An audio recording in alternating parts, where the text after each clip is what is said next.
The House of Lords must go, not be reformed, not be replaced, not reborn in some nominated life after death patronage paradise, just closed down, abolished, finished. Baron Neil Kinnock. Formed in the 14th century during the reign of Edward III, the Parliament of England would be divided into two chambers, establishing a system of bicameralism. The House of Lords was the upper chamber, being comprised of English peers and bishops, and the lower chamber being comprised of knights and burgesses. The influence of the Lords and Commons was mercurial, with the power dynamic fluctuating between the chambers.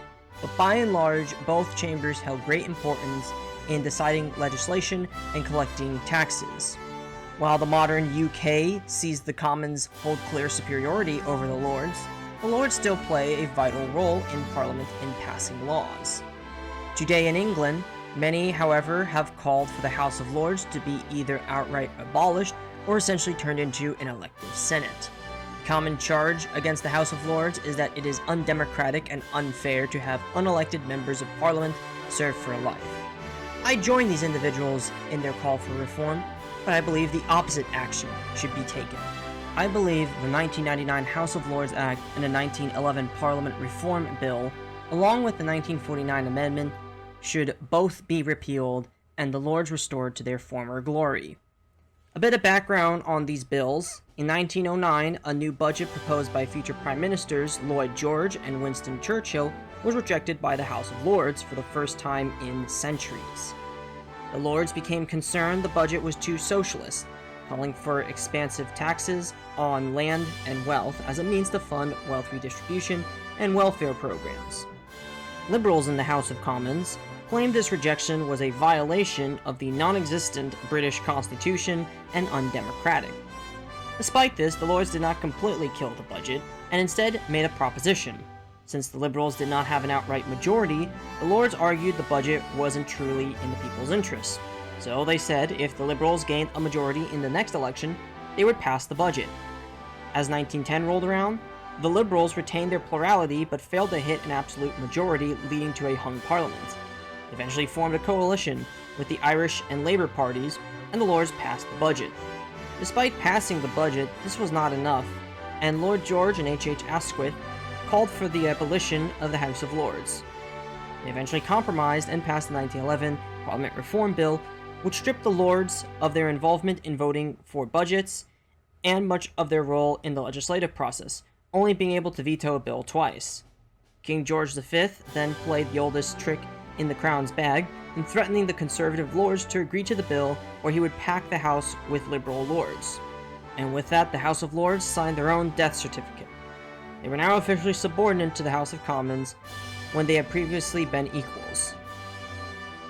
In 1949, a relatively minor amendment was added by the Attlee government to reduce the veto period of a bill from 2 years to 1 year, since Attlee feared the Lords would oppose his nationalization of steel and iron. However, the 1999 House of Lords Act is what arguably mutilated the Lords. As you might expect, the Lords were hereditary, and a seat in government would be passed from one generation to the next. This, of course, continued to rub people the wrong way, and when Blair ran for office, he promised to outright abolish the House of Lords. Unsurprisingly, he ended up compromising to the worst of both worlds. The House of Lords would remain, however, all but 92 hereditary peers would be replaced with life peers. Life peers, unlike hereditary peers, are titles that do not pass from one generation to the next. The House of Lords is now essentially an appointed upper house, with a nonsensical pseudo-election in place for hereditary peers to gain a seat. The problem with the 1999 Act isn't that it tries to force modern sensibilities in a framework that is incompatible, although it certainly does that. The real problem is it's trying to make something workable that is inherently broken. The 1911 Act was meant to break the House of Lords, and nothing will change that. The goal was to centralize even more power into the House of Commons and the Prime Minister specifically. The House of Lords being undemocratic isn't a problem but a benefit, as they cannot be bought off or only say the right things when come election time, only to stab their constituents in the back. We see politicians all the time act the opposite to what they claim to be, support a few good laws come election time, get reelected, and repeat.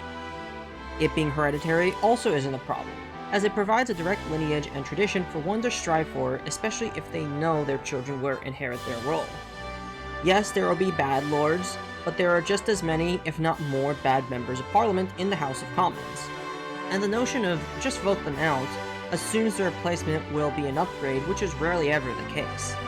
The democratic argument doesn't even make sense when you consider the Prime Minister is an appointed position.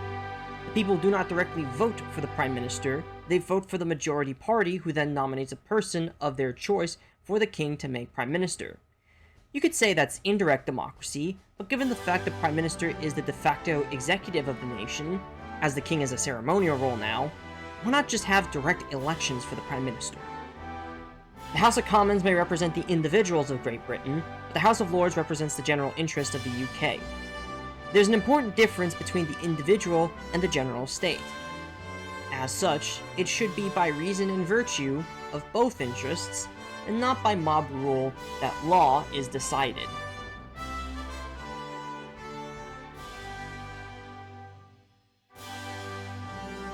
I hope you all enjoyed this video. If you did, leave a like, comment, share, and subscribe, and I'll see you guys next time.